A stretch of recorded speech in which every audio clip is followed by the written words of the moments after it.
Indiana Beach is a lakeside amusement park located in northern Indiana.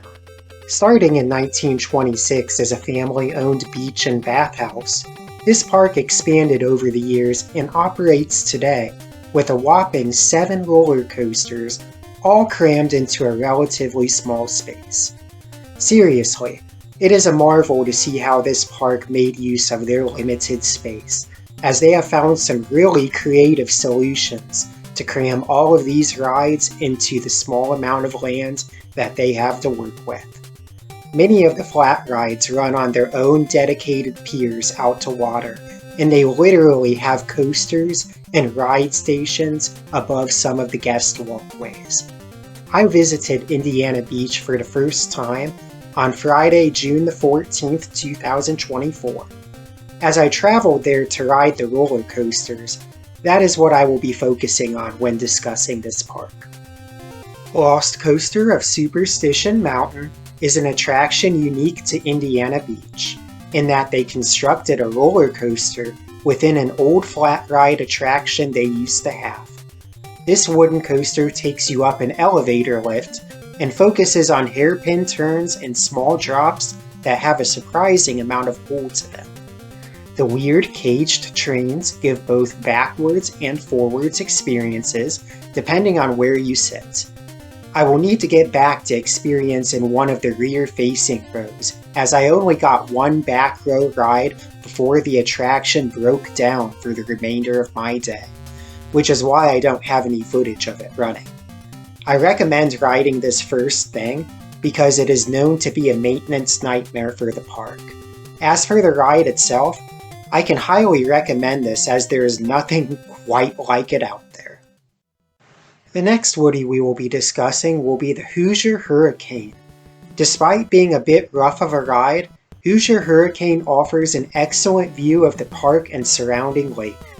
This out and back layout may not offer much in the way of airtime, but it is for the most part a pleasant experience.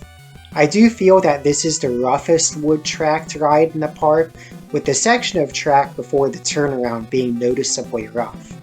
All in all though, it's worth a few rides throughout your day here. The best wood-tracked coaster here though is definitely the Cornball Express. The airtime on this ride is wonderful. Sporting classic buzz bars, this ride is the reason why you need to visit Indiana Beach.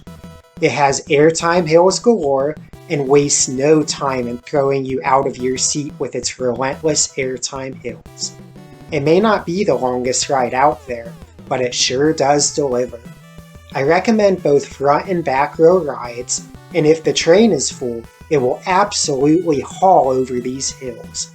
This is my favorite ride in the park, and I will certainly be making return visits to get more rides on it.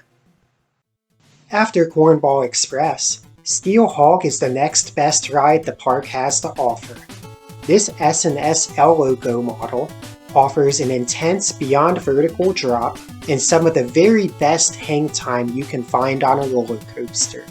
Seriously, my home park is Cedar Point, and I don't feel they have anything that offers compared to the hang time you can get on this ride. When it turns over going into that dive loop, it literally feels like you're upside down forever. The inline twist at the end is also quite fun. All in all, a very re-rideable roller coaster. This and Cornball Express makes a decent 1-2 punch for this little park. My only advice regarding Steel Hawg is to be careful as you are boarding the ride. You can easily bang your head on the shoulder harness while loading, but thankfully, unlike another coaster here, the ride experience itself gives no head banging. This is the smoothest ride here by far. Tiger, or Tigger, is a Schwarzkopf Jetstar model coaster that has cool bobsled trains with only a seatbelt as a restraint. It is very low capacity, but offers a fun ride that feels faster than it really is. Cyclone is another supporting coaster, a Zyklon Galaxy that offers good laterals on its helixes. Unfortunately, this ride was only running one 4-person car on my visit, so it had the longest wait in the park. The wait wasn't that long, at about 20 minutes, but in the future, I will be prioritizing riding this one early in my day.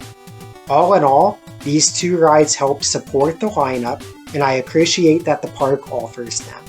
It's not often that you see these older traveling coaster models running anymore, and they help to give the park a retro feeling with their selection of old-timey coaster models.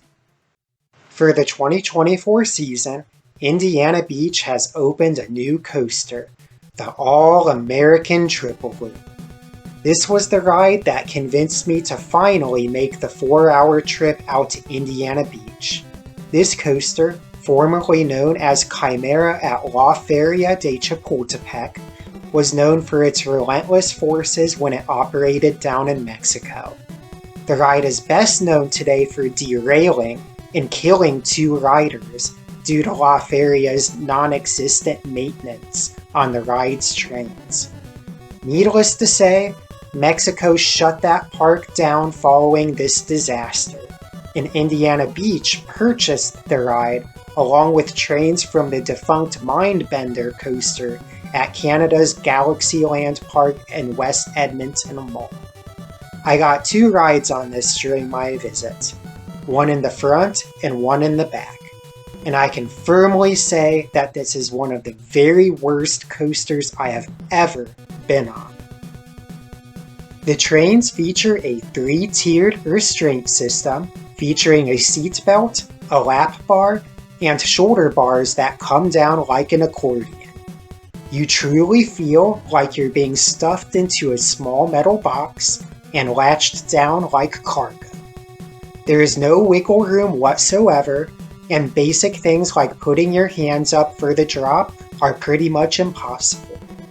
Once the ride begins, you hear the whirl of heavy machinery as the tire drives start up, propelling the train to the top of the lift. Once the train picks up speed, your head will smack the restraints back and forth every time the ride transitions into one of its loops. I figured that if I attempted to crane my neck forward, that the head banging would be minimized. I assure you it is not.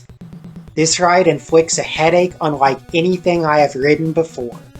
You cannot appreciate the forces the ride offers or the inversions due to having to defend yourself against these terrible restraints.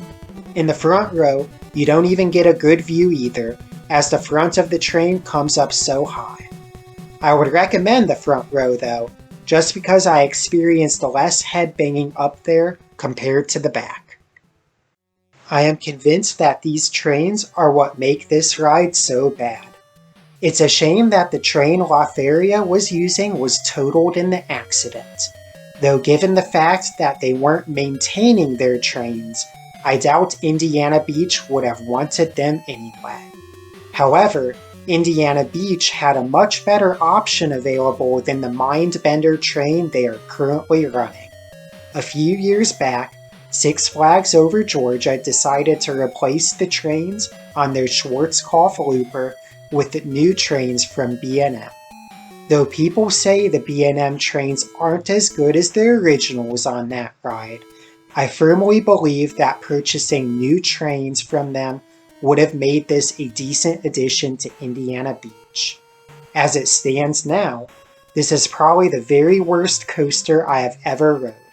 Vekoma SLCs offer a much more enjoyable experience with the old horse collar restraints. The last thing I have to gripe about when it comes to this ride is its name, All-American Triple Loop. Here we have a coaster from a German manufacturer that traveled the world going to various fairs that finally ended up in Mexico, where it killed 2 people and now it operates in Indiana with trains from a Canadian attraction. I do know what about that screams All-American, but they should have came up with a better name for this ride. At least Chimera was a cool name. So all in all, I would say that a trip to Indiana Beach is worth it. This park has a classic selection of rides that are becoming more and more scarce as the years go by. That and having wooden coasters that still offer buzz bar restraints is just awesome.